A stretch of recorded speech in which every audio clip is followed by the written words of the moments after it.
અને જો અર્જુને એ કામ કર્યું તો ભગવાને એની પળે પળે રક્ષા કરી. યુદ્ધ થઈ ગયું પૂરું, દુર્યોધનનો વધ થયો. દુર્યોધનનો વધ થયો એટલે કામ થઈ ગયું પૂરું. બધા જ છાવણી તરફ આવતા હતા. વાત હવે સાંભળજો. રથમાંથી બધા ઉતરવા માંડ્યા. કૃષ્ણ એમણે સારથીનું પાત્ર ભજવ્યું. સારથીમાં તો સમજો ને, રથ ચલાવનારા. અત્યારના સમયમાં કહીએ તો ડ્રાઈવર. લો, ભગવાન શું બન્યા હતા? અર્જુનના ડ્રાઈવર બન્યા હતા, સારથી બન્યા હતા. અને સારથી પાછા સ્વાર્થી નહોતા, નિસ્વાર્થ હતા. સારથી આપણા જીવન રથના પણ નિસ્વાર્થી હોવા જોઈએ. અને સ્વાર્થી હોય ને તો વાત થઈ જાય પૂરી. કોઈ દી કામ સિદ્ધ ન થાય. નિસ્વાર્થી હતા. અર્જુનને ગાંડીવ અને ભાથો લઈને પહેલાં ઉતરવાનો આદેશ કર્યો. ઉતરી જાય હેઠો કે. નહીતર અર્જુન એવું હતું, યુદ્ધના સમયમાં જ્યારે જ્યારે પણ પહેલાં દ્વારિકાધીશ હેઠા ઉતરે સારથી, અને પાછળ જાય અને દરવાજો ખોલી દે, પછી અર્જુન હેઠે ઉતરતા હતા. સારથીનું કામ કરતા. હા, બોલો. પણ આજ યુદ્ધ પૂરું થઈ ગયું છે, દુર્યોધનનો વધ થઈ ગયો છે, અને રથમાંથી હેઠું ઉતરવાનું થાય છે. ત્યારે દ્વારિકાધીશે કૃષ્ણએ એવું કીધું કે અર્જુન, ભાથો લઈ લે, તારું ગાંડીવ લઈ લે અને હાલ જટ હેઠો ઉતરી જા. આદેશ કર્યો. પણ અર્જુન એક એવા હતા, નિસંશય હતા. યુદ્ધનું કામ સોંપ્યું તો યુદ્ધ કર્યું, અને અત્યારે હેઠું ઉતરી જવાનું કીધું તો હેઠા ઉતરી ગયા. પ્રશ્ન કરે છે ને હામો, ન્યા જ માણા મરે છે. શું થાય છે? ન્યા જ માણા મરે. ઉતરી જવાનું કીધું, ઉતરી જાવ. શું કામ? એમ નહીં, એ બધું પછી પૂછો. નિરાતે ભેગા થાય અને ભેગા બહેન નાસ્તા પાણી કરતા હોય ને તો પૂછી લ્યો, ભાઈ મને કેમ પહેલાં ઉતરવાનું કીધું? પણ એ વખતે નહીં. હાલ ભાથો લઈ લે, ગાંડીવ લઈ લે અને તું હેઠો ઉતર જલ્દી. અને અર્જુન હેઠો ઉતરી અને 5 ડગલા પણ જે આગળ નહીં ગયો હોય ત્યાં રથ આખે આખો પ્રચંડ અગ્નિમાં બળીને ખાખ થઈ ગયો. બોલો. અર્જુન જોઈ રહ્યો, ઓહો, આ હું. ભગવાન કૃષ્ણને હાથ જોડ્યા કે આ હું જોઈ રહ્યો છું. ત્યારે કીધું કે અર્જુન, દ્રોણ અને કર્ણના બ્રહ્માસ્ત્રથી રથ તો ક્યારનોય ભસ્મીભૂત થઈ ગયો હતો. એ રેવા દે એવા હતા. દાદા ભીષ્મ હોય, એ દ્રોણાચાર્ય હોય, કર્ણ હોય, આ બધાની પાસે બ્રહ્માસ્ત્રો હતા. અસ્ત્ર અને શસ્ત્રના એ પારંગત હતા, મહારથીઓ હતા, અતિરથીઓ હતા. એણે એવા બાણ આ રથને માર્યા હતા, બાળીને ભસ્મ કરી દીધો હતો. પણ આ તો મારા પ્રભાવથી ટક્યો. એમ સમજી લેજો, આપણા રથે ક્યારનાય કામ, ક્રોધ, લોભ આદિક શત્રુઓએ બાળીને ભસ્મ કરી દીધા છે. આ ટક્યા છે ને એ પુરુષોત્તમ નારાયણની આવા મોટા સાધુની કરુણાથી ટીક્યા છે. બાકી તો ક્યારના એ ભસ્મીભૂત થઈ ગયા હોય, ન ટકે. તારો વિજય એટલે થયો, યુદ્ધ પૂર્ણ થયું, અને હવે રથનું કામ પણ રહ્યું નથી, એટલે રથ બળીને ભસ્મ થઈ ગયો. યુધિષ્ઠિર કહે છે કે તમારા દ્વારા અનેક વાર હે પ્રભુ અમારા કાર્યો સિદ્ધ થયા. દ્રોણ અને કર્ણના બ્રહ્માસ્ત્ર આપના સિવાય કોણ સહન કરી શકે? આ બધા બ્રહ્માસ્ત્રો ફેંકે, જીવનું કામ છે, સહન થઈ શકે? એમ માયા છે ને, એ એના જે શસ્ત્રો ફેંકે ને, કોઈ જીવનું કામ નથી કે એને એ સહન કરી શકે. આ તો પુરુષોત્તમ નારાયણની ગળામાં કંઠી, કપાળમાં એનું તિલક, મુખમાં એનું નામ, તે ઓલા કાંઈ કરી શકતા નથી. હા, માયા છે ને માથું કૂટે છે, પગ પછાડે છે, ધમ પછાડા કર્યા છે કે એવા બધા દાંત ચડે, દાંત ચડીને દાંત ગહે ને તો અડધા દાંત કચરી ઓલા તોડી નાખે છે. એવી ખીજાણી છે, પણ કાંઈ હાલતું નથી. જો ઉપલવ્યે મહર્ષે મેં કૃષ્ણ દ્વૈપાયનો બ્રવીત યતો ધર્મસ તતો કૃષ્ણ યતો કૃષ્ણ તતો જય. મહર્ષિ વ્યાસે એના અંતમાં મહાભારતના એ શલ્ય પર્વમાં લખ્યું છે. અને યુધિષ્ઠિર એવું બોલ્યા કે મને એવું વ્યાસ ભગવાને કીધું તું. યુધિષ્ઠિરની મોહ થયો હતો ને યુદ્ધ પહેલાં, એટલે એમને લઈ ગયા હતા કોની પાસે? દાદા ભીષ્મની પાસે, અને બધો ઉપદેશ દીધો હતો.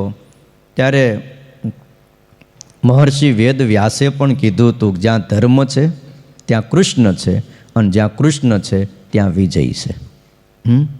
બાકી વિજય થાય એમ નહોતો કયો. એટલે પરમાત્મા છે ને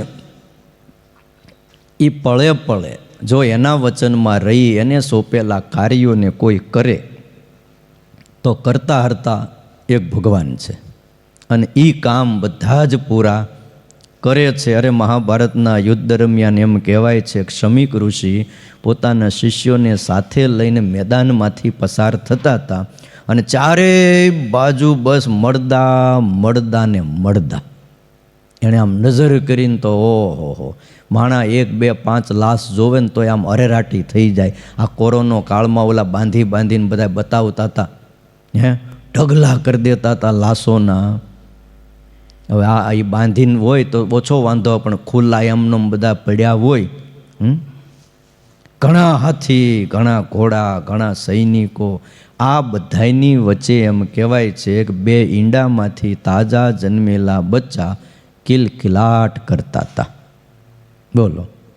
એટલે શિષ્યોએ તરત જ શમીક ઋષિને પ્રશ્ન કર્યો કે ચારેય બાજુ લાશો છે અને આ 2 બચ્ચા કેવી રીતે જીવિત રહી શક્યા? કે ત્યારે શમીક ઋષિ એટલું જ બોલ્યા કે યુદ્ધ દરમિયાન એક ચકલી ઘોંઘાટથી ઉડી અને યુદ્ધમાં કોઈકનું તીર એને વાગી ગયું, સગર્ભા હતી, એથી એ પડતાની સાથે એનું પેટ ફાટ્યું, એમાંથી 2 ઈંડા નીકળ્યા છે. એ દરમિયાન જ ક્યાંકથી બીજું તીર આવી અને હાથીને વાગ્યું. બોલો. તો એના ગળે બાંધેલો ઘંટ વગાડવાનો, ગળે મોટો જબરો બાંધ્યો, હાથી પ્રમાણે હોય. હા, એ ત્યાંથી તૂટીને ક્યાં આવ્યો? જ્યાં ઈંડા હતા એની ઉપર બરાબર વચ્ચે ગોઠવાઈ ગયો, આમ પડી ગયો માથે. ચારેય બાજુ કોલાહલની વચ્ચે પણ બચ્ચાનું વિકાસ કાર્ય એમનું ચાલુ રહ્યું. હાથી પડી ગયો હોય પછી તો એક બાજુ માણસો મર્યા હોય, હવે ન્યા વચ્ચે જાય પછી કોણ? ઓલો ગંડ પડી ગયો સુરક્ષા, અને લેવાય કોણ જાય? અત્યારે આ તમારી લાત વાગી ને એટલે ઘંટ ફેંકાઈ ગયો, અને એની નીચેથી આ બચ્ચા જોવામાં આવ્યા. હવે એને આપણા આશ્રમમાં લઈ લ્યો, ત્યાં રાખી અને આપણે એને મોટા કરશું. એટલે પરમાત્માએ કીધું યોગ ક્ષેમમ વહામ્યહમ, હું યોગ અને ક્ષેમ બેયનું રક્ષણ કરું છું. યોગ એટલે ભગવાન જ આપણને વસ્તુ, પદાર્થ, રૂપિયા, સંપત્તિ આ બધાનો યોગ કરાવી આપે એ, અને રક્ષણ પણ પાછા ક્ષેમ એટલે રક્ષણ એ કરે. જોગે એ કરાવી આપે, મેળવી પણ એ આપે, અને મેળવાયા પછી ધ્યાન પણ પાછા એ રાખે. આને યોગક્ષેમ કહેવાય. બોલો. તે ઘણા આપે ખરા. બોલો. શેઠ હોય તમારે તો નોકરી કરો એટલે રૂપિયા આપે ખરા પગાર, પણ પછી તમારે રૂપિયા હાચવી ન દે. હાચવી દે? બોલો. હાચવા કોકને દીધા હોય ને તો પછી પાછા 2 મહિના પછી દે નહીં. તે ક્યાં દીધા હતા? ભગવાન તો એવા છે કે એ આપે પણ ખરા અને પાછા એનું રક્ષણ પણ કરે છે. એટલે વાત એ છે કે ડાયા માણસોએ પરમાત્મા અને મોટા પુરુષો જેવા જેવા કાર્યમાં મને તમને જ્યાં સોંપે એ કાર્યમાં જો એમના વચને કાર્ય કરીએ તો પળે પળે રક્ષા પણ થાય છે અને આત્મા સુખીઓ પણ થાય છે. યાદૃશેર યો ગુણેર્યુક્ત તાદૃશે સતુ કર્મણી યોજનીયો વિચાર્યૈવ નાન્ય થાતું. કદાચન ભાષ્યકાર સતાનંદ સ્વામીએ શ્લોકની વ્યાખ્યા કરતા એવું સમજાવ્યું કે જે માણસ જેવા પ્રકારના ધાર્મિક ગુણોથી યુક્ત હોય અથવા જેવા પ્રકારના વ્યવહારિક ગુણોથી યુક્ત હોય એ માણસને એવા ગુણોનો નિશ્ચય કરાવી ગુણને યોગ્ય એવા કાર્યમાં જોડવો. અમુક છે ને ભજન, કથા, વાર્તા, કીર્તન, માળા એને યોગ્ય હોય, પછી એને તમે ઓફિસમાં બેહારો ને મેળ જ ન પડે. ખ્યાલ આવ્યો? અને ઓફિસમાં બે એવા હોય એને તમે પાછા અહીંયા બેહારો ને તો એ મેળ નથી ખાતો. બોલો.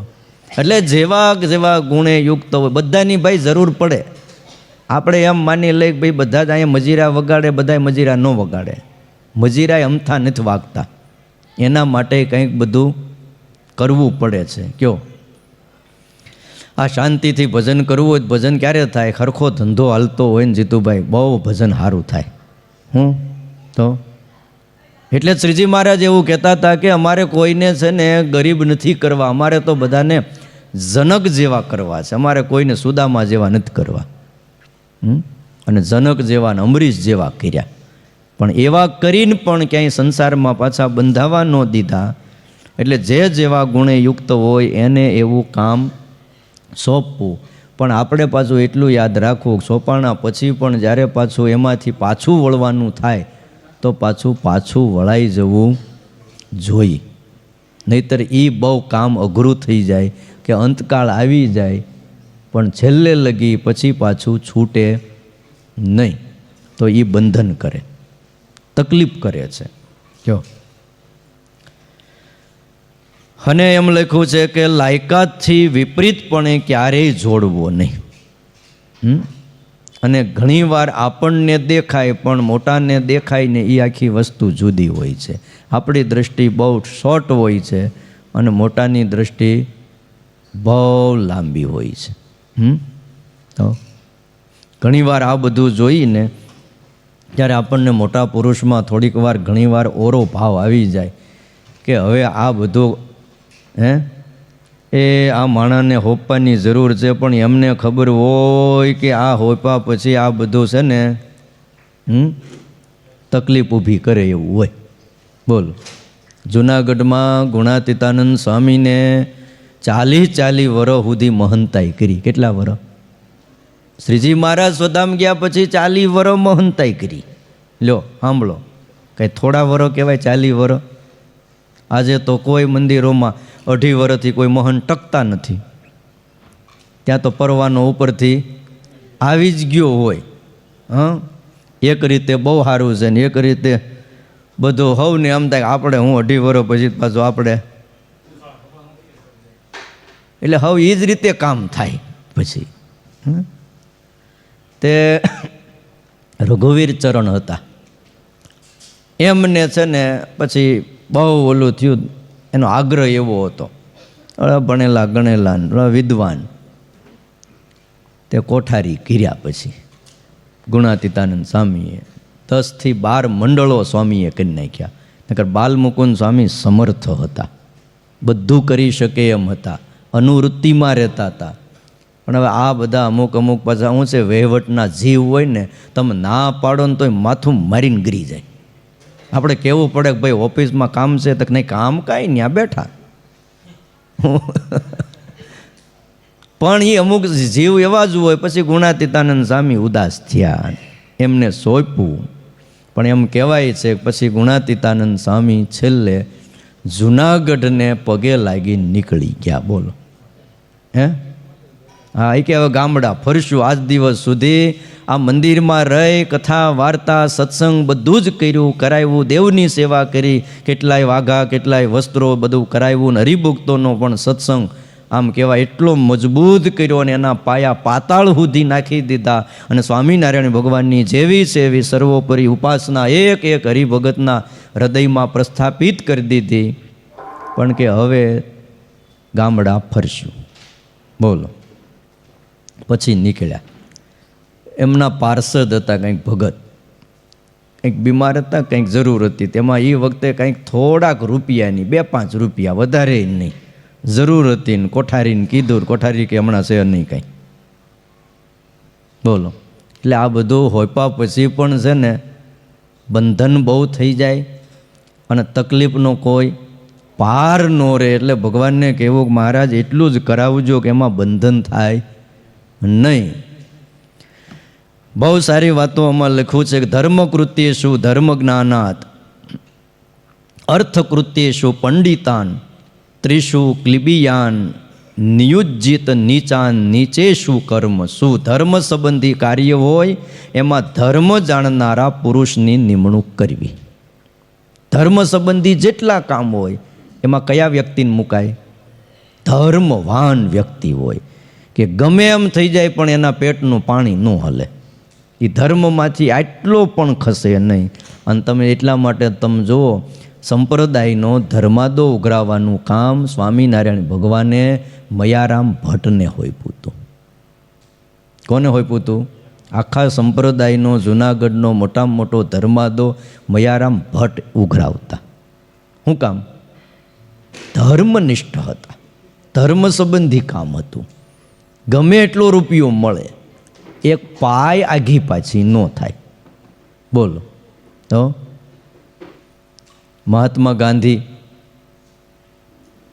દેશને આઝાદ કરવા માટે પૈસાની પણ કંઈક જરૂર પડે. ચૂંટણી માટે નથી પડતી જરૂર? હા, થોડું થોડું દેજો ચૂંટણી ફંડમાં, વધારે હોય તો. તે કોઈ ગરીબ લોકોએ એમને સોનાનું કંઈક કડલું કંઈક આપ્યું હતું. 2 આપ્યા હોય કે 2 ઝોળીમાં નાખેલો ને એ પછી લાવીને ગણતા હતા ને ગણવામાં 1 નીકળ્યું. એટલે મહાત્મા ગાંધીજી કે બીજું ક્યાં છે? એ ગરીબ બાઈએ પોતાના પહેરવાના સોનાના કડલા આપણને દઈ દીધા. બીજું ક્યાં? બાપુ 1 જ નાખ્યું હતું. 1 થોડું હોય, નાખો બીજું ગોતો. અને બોલો એ પાછા એવા હતા, આમ હૂક લકડી હતા, પણ એ નક્કી જ હોય કે બીજું હોય જ, કે તપાસ કરો કે.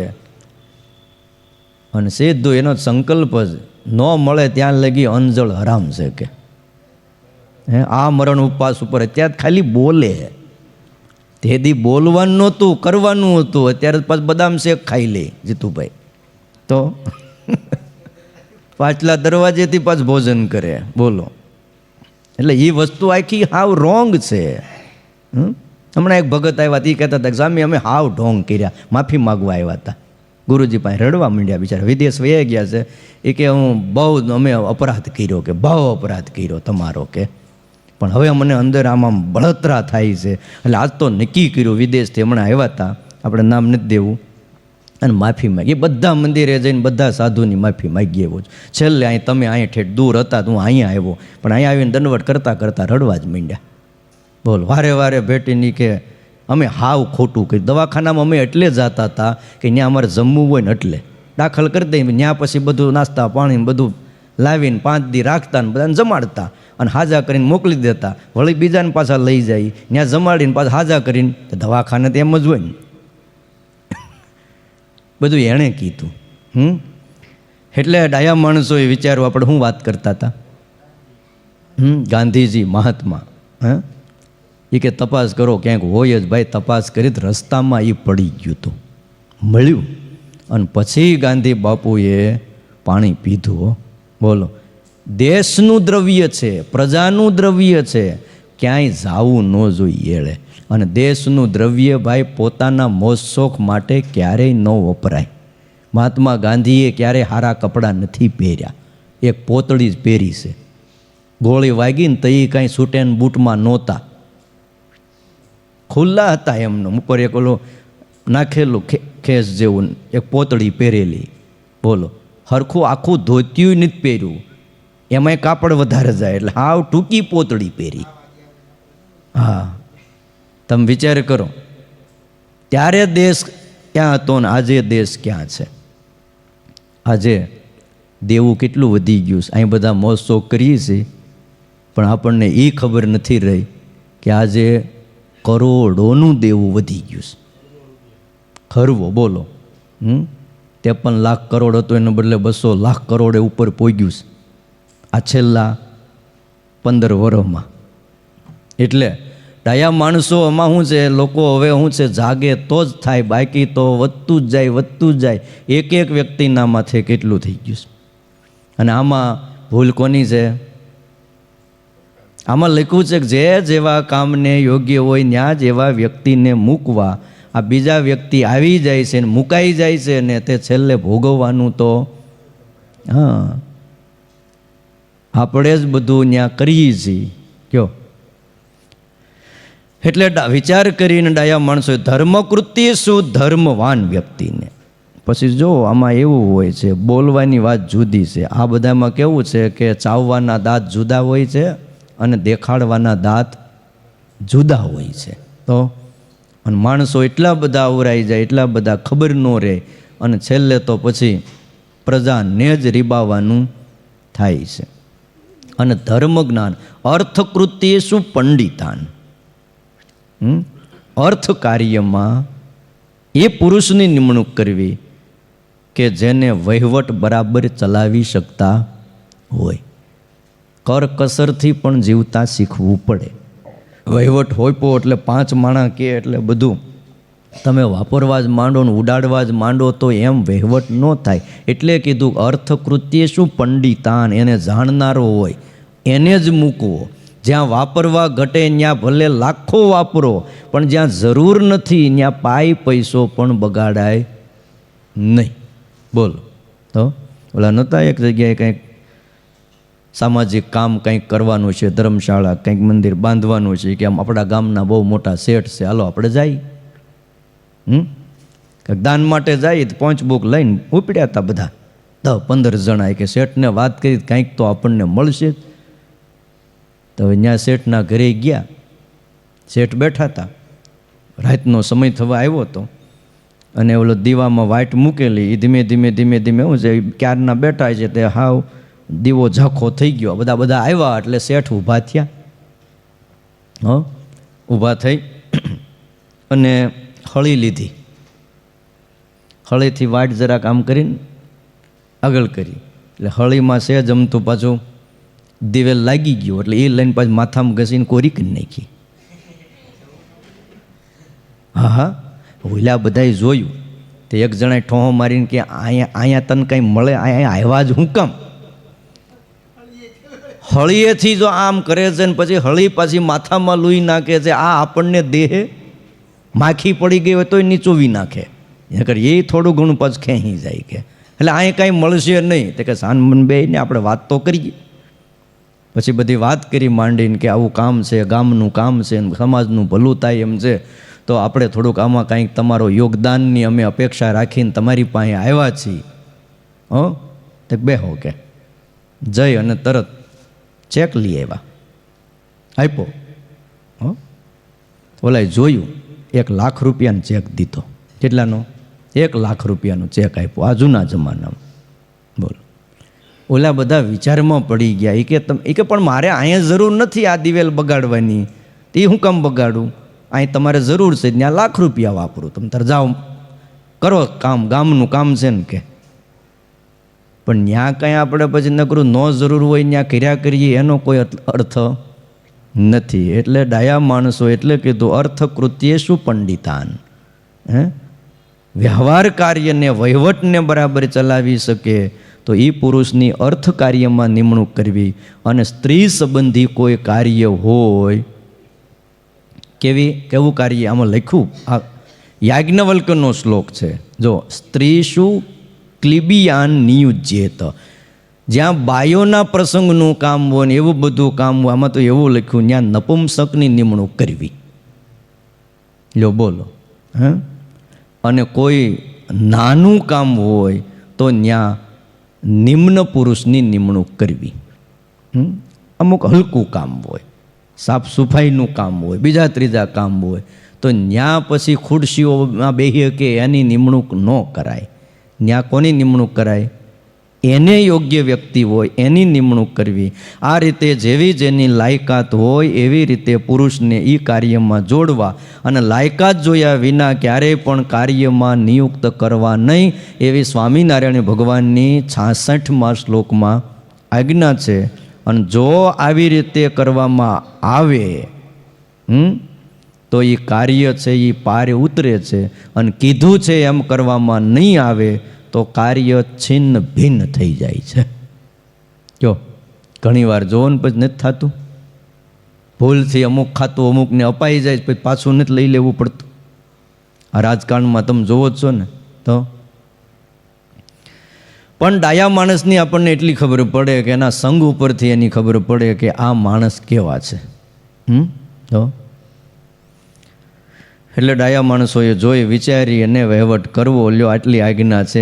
આ કલ્યાણનો ગ્રંથ છે, પણ તોય આપણને જીવતાય શીખવાડ્યું, રહેતાય શીખવાડ્યું, ને શું કરવું એ પણ શીખવાડ્યું છે. એટલે કીધું મહારાજે આ લોકમાં અને પરલોકમાં આ અમારી લખેલી શિક્ષાપત્રી હવનું રૂડું કરશે. હવે 67મો શ્લોક આવે છે, પણ આપણે આવતીકાલે સાંભળશું. આજે પૂનમ છે. મનોમન હરિકૃષ્ણ મહારાજ લક્ષ્મીનારાયણ દેવના દર્શન લાઈવ કરી લેજો. અમુક આજ છે ને અમુક આ બધું આમ 26 તારીખે ગોળ રાઉન્ડ કર્યું છે. ઓલું લાલ કરીને આપણે ચંદ્ર ઉગ્યો હોય ને એટલે ખબર પડી જાય કે આ તારીખે આમ પૂનમ છે. તો અમારે અલ્પેશભાઈને એ ગયા છે, એનોય ફોન આવ્યો હતો મોડે મને કે ઉતારણ મેં કેટલા વાગ્યે પહોંચશો?